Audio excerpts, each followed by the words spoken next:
Hi, ഒരു admission ആണെങ്കിലും അല്ലെങ്കിൽ ഒരു ജോബിനാണെങ്കിലും ഏറ്റവും ആവശ്യമായിട്ടുള്ള ഒരു സർട്ടിഫിക്കറ്റ് ആണല്ലേ നോൺ ക്രീമി ലെയർ സർട്ടിഫിക്കറ്റ്. അപ്പം എന്താണ് നോൺ ക്രീമി ലെയർ സർട്ടിഫിക്കറ്റ് എന്ന് നമുക്ക് നോക്കാം.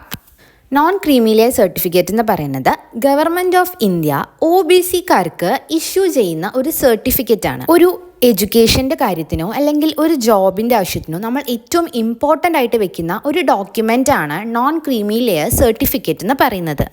ഇനി OBCക്കാർക്ക് മാത്രമാണോ അപ്ലൈ ചെയ്യാൻ പറ്റുക? അല്ല, OECക്കാർക്കും ഇത് അപ്ലൈ ചെയ്യാൻ പറ്റും.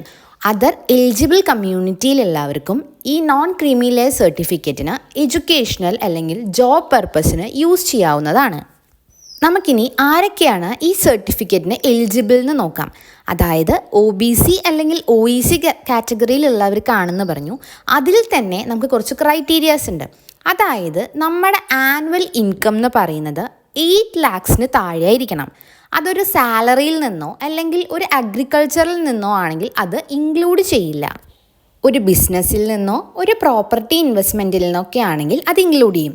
ഇനി പാരൻസ് Class 1 ഓഫീസേഴ്സോ ഹൈ റാങ്കിങ് ആയിട്ടുള്ള PSU ഒഫീഷ്യൽസോ ഇൻകം ടാക്സ് അസസ്സിയോ ആണെങ്കിൽ അവരുടെ ഇൻകം 8 lakhs താഴെയാണെങ്കിൽ പോലും നമ്മൾ അവരെ ക്രീമി ലെയറായിട്ടേ കൺസിഡർ ചെയ്യുള്ളൂ.